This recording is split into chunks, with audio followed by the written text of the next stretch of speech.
In 1893, the young historian Frederick Jackson Turner announced to a Chicago academic symposium what the 1890 census had already noted: the western frontier had been closed. In the census words, up to and including 1880 the country had a frontier of settlement, but at present the unsettled area has been so broken into isolated bodies of settlement that there can hardly be said to be a frontier line. Beginning with the Louisiana Purchase in 1804, the United States embarked upon a massive westward expansion that more than tripled the country's size and greatly shaped the nation's self-conception, with its romantic emphasis on the rugged individual. But by 1890, as the Census Bureau declared, and as Turner ratified with the authority of the Academy, there was no longer a true frontier in the contiguous United States. The American West remained largely untamed. The census report describes only isolated bodies of settlement, but the irreversible processes of populating and cultivating it had begun. In America, a land that had always held the promise of a better life, first for Europeans, then for inhabitants of the eastern states, there was nowhere new to go. It is possible to argue that the great American urge to settle and farm the western prairies gained its greatest momentum in the years immediately following the Civil War.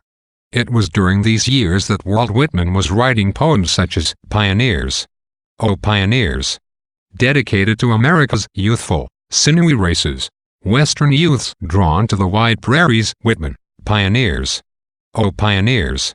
7-9. Against this backdrop, an author was born who would write some of America's first great chronicles of the westward settlement, shortening the name of Whitman's poem to take as the title of her own breakthrough novel. Willa Cather was born in Virginia in 1873, but 10 years later her family moved from the thickly settled East Coast to Nebraska, where homesteads and farms were beginning to rise against the unruly, windswept emptiness of the prairies.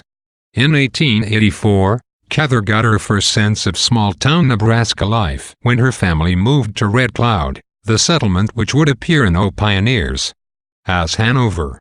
Her novels grew out of her experiences in these formative years, her familiarity with the communities of settlers, her conversations with the immigrant farmers from Sweden, France, Bohemia, and other places, and the visceral power of the prairie itself. In 1890, Cather moved to Lincoln to attend the State University. In Lincoln, the growing capital of the still sparsely populated state, she began to write, as an editor of the student newspaper and a columnist for the state newspaper. After graduating, she moved back to the eastern states, never to live again in the West for any extended period. But her childhood experiences proved indelible. In 1913, after years of editing and writing short stories and poems, she wrote, and became deservedly famous for, her novel about the West, O Pioneers. O Pioneers was released to great acclaim. It was hailed as a new kind of writing, a particularly American response to the American experience. The frontier had been declared closed in 1890, and America still lacked artistic voices to respond to frontier experiences, to the settlers, and to the vastness of the country. The rest of the world viewed America as an unprecedented, increasingly successful experiment. As Ralph Waldo Emerson had observed more than half a century earlier, a distinctly American voice, freed from the European mindset, was needed to chronicle this exceptional experiment.